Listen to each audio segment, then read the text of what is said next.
Hello and welcome to Kitchen Counter Crafts. If you like this video, would you please like, comment, share, subscribe, and hit the bell icon so that you'll be notified of new videos.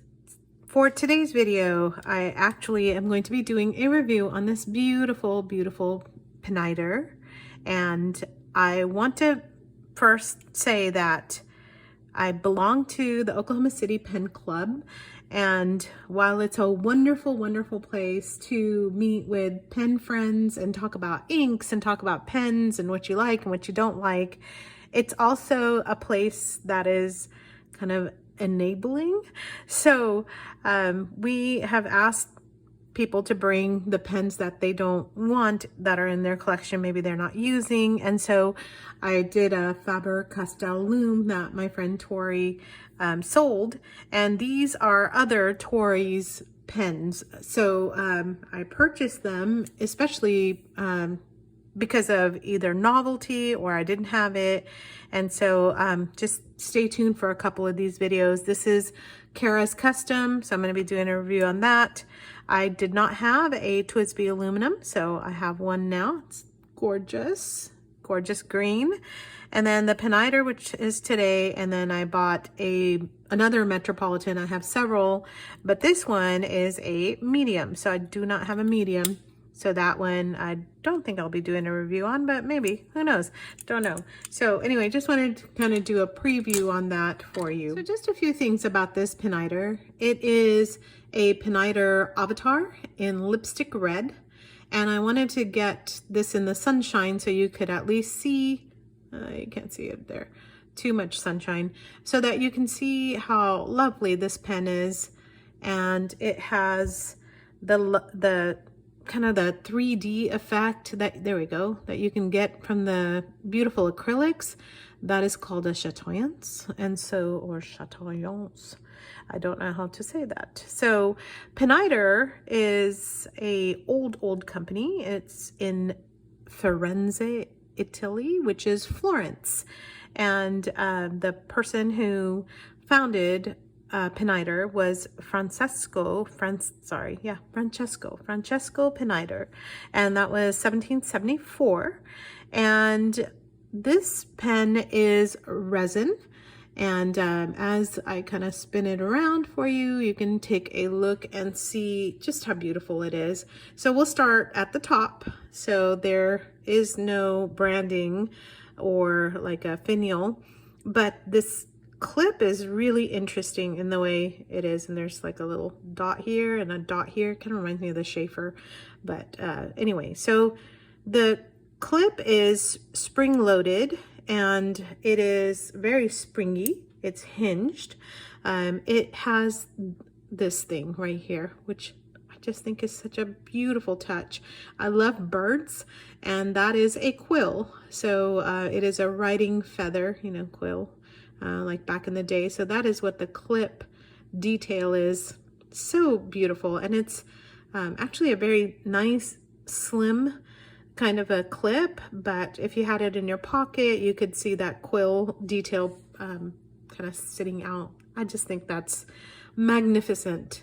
And here is where the loveliness also begins. So there's the Duomo, which is I guess the hallmark of Florence, and that is the dome that was created by artist and architect Brunelleschi.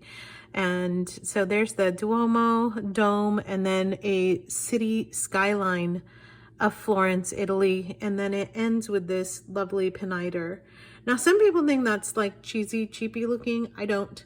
I love everything about art. I love everything about Italy. So it just really speaks to me. And now I'm getting a glare, so I'm gonna just move my camera a little bit. There we go. All right, so anyway, so that's the outside of this lovely pen. And let's see, what else do we want to know? It's resin with silver trim. Oh yes, this is what you want to know. This is a magnetic cap, so satisfying. So it's got this lovely springiness to the cap as well. For me, because I love to fidget with things, I just would be sitting there snapping it. We'll spare you of the rest. As I mentioned, the cigar band with the Skyline of Florence. And then we open up this pen. I'm gonna move this stuff out so that we are just focusing in on this. Let's do that. I'll put that here. So here is the nib, and it has etching or engraving, I should say, and it's just some beautiful scroll work. You can see an M on there for the medium. I don't know what else it shows. I'm kind of having a hard time seeing. So anyway, so there's the pen. It has a plastic feed, which you can see, and then a metal grip section. So I don't know if you noticed, but the metal grip just kind of goes zoop down. So some people have a hard time if they're not gripping it up here as I normally do, with their fingers slipping. So just know that that has been a problem for people. And then there's just a little just metal band detail. And then I filled this with, oh, this is a just a standard converter with Pineider's logo on there.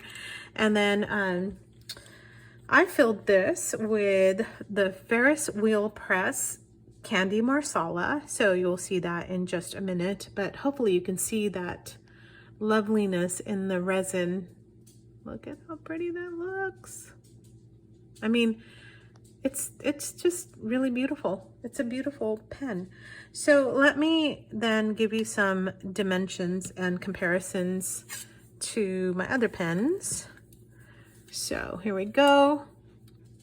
This, when it's capped, is right about 5.6, it looks like. Why don't I put it on this side instead of guessing? Yep, 5.6. And then my Omar, which is, I opened up because it was needing some extra ink in there. So next to the Opus is still close to 6 inches. And then here's a TWSBI. Whoops, you can't see that, can you? There's the TWSBI capped. So just a bit smaller than the TWSBI. No, a little bit bigger than a TWSBI. All right. And so, and then let's just throw the Metropolitan in there since I have it. And just a tad bit bigger than a Metropolitan. Can you even see that? There we go. All right. So that's what it looks like capped. Now let's uncap all of these. Oh yeah, duh, that's magnetic.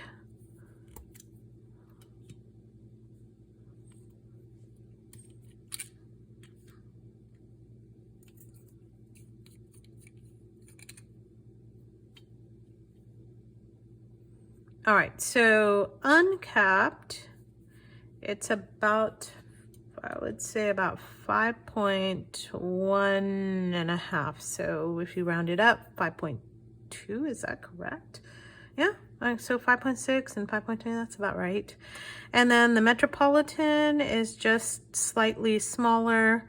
The TWSBI is quite large, and the Opus is larger still. So hopefully that gives you a pretty good show of what all of those look like. Now I want to point this out to you because I thought this is kind of interesting. So when you post this guy, it is huge. So posted, I don't, it's not, is it even fitting in the screen? Yes, it is. 6.5 inches. So for me, who is just has very small hands, that's just ridiculous size, and it feels extremely off balance. So that's the information there. This is also, by the way, not a gold nib. It's just a steel nib. It's like a number 6 steel. So just know that. Plastic feed. What else did I want to tell you about that? Oh, no vent hole on there. That's right. So just like a slit all the way down, no vent, no breather hole. And I think that's it. So let me do a writing sample. Oh yeah, look, way huge, way huge. So that just does not look right and is not functional at all. So I'm gonna try not to get it in the glare part. In fact, all right, hang on, just fix the glare problem I was having there. So let me zoom in and let's do a writing test just real quick. So this is, let me make sure this is the Pineider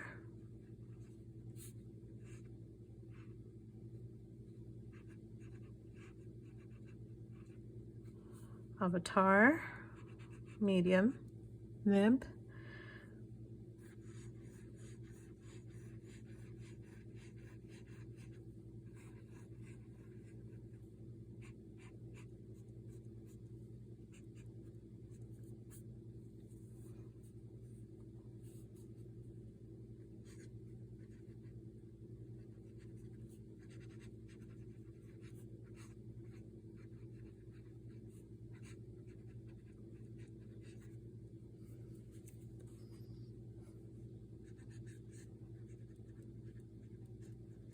So a very pretty color on there.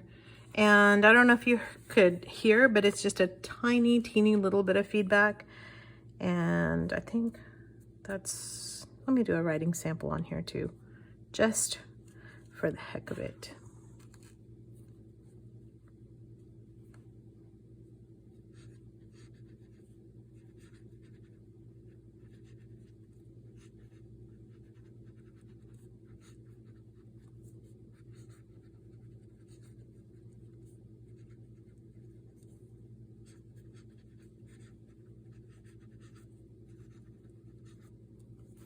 So above I have my Elite, which is also a medium. You can tell it's fairly comparable. If not, maybe writing just a little bit thinner. No, not really. I don't know. But the ink is kind of interesting because it looks like it's in the same family. So that's really pleasing to the eye. And today's date, 7/22/23. All right, so there's the terrible paper. So not too bad on there. And then let's write it on the Rhodia dot pad.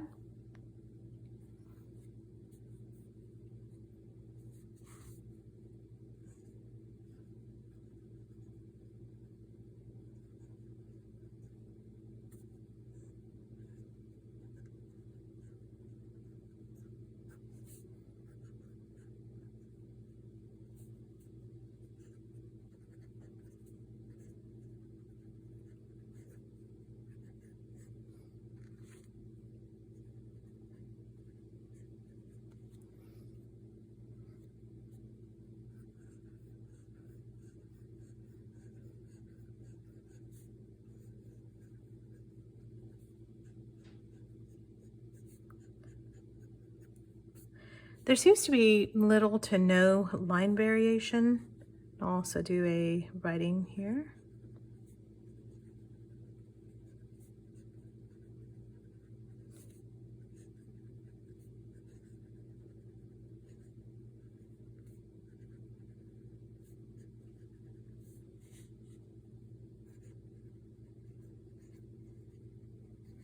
I don't know if you're noticing, but I'm holding my pen so high up, and that's normally how I do it, especially because I just do calligraphy and end up holding my paintbrushes and everything else up on top. So anyway, so that is on nice Rhodia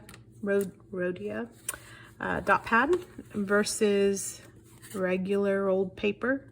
So you can see a little bit of the comparison. Let me zoom out a bit so you can see. There we go. So not too shabby, I think, in terms of how the writing is showing. I think on the dot pad, it's almost looking like towards a fine. So it's kind of looking a little bit like that Pilot Namiki up on top to me. So that was kind of a comment online that some people had, and they said that this just looked a lot more, towards a fine, but I love it. I think it's a wonderful medium. I think it's showing off the ink really, really well. And really that's kind of why I'm now starting to write with mediums instead of fines or extra fines, even though I do love my fine and extra fine. But when you're buying inks, why not show off the color? And it seems to show it off much better in a medium, or now maybe a broad, I don't know. But anyway, so I think that is about it. I know that some of you are saying I did not mention Visconti's designer being snatched up by Pineider, and that is Dante Del Vecchio. And I think in terms of design and in terms of really a pretty pen, Tori, I just really appreciate you selling this one to me. It is quite gorgeous. I do not have a red that is like this. In fact, I don't have many resin pens at all. I tend to stay more towards like basic black. That's pretty much it. I do venture out just a tad bit on the Twisbies in terms of color, but I just kind of like the classic design. But this one is a real beauty, and I'm so happy to have adopted this one from you. So I appreciate that again. And if you want to go look for a pen club near you, I really suggest doing that. The Pelican pen clubs are coming up in September, so I do believe that registration is closed for those. That means that you can't get freebies from Pelican, but I still advise you, if you're looking around, do look Pelican Hubs 2023, and you might be able to find a pen club that is by you, and you can meet up with people and share your love for pens. So until the next time, please stay tuned. I will have some of these other pens for reviews, and until next time, bye-bye.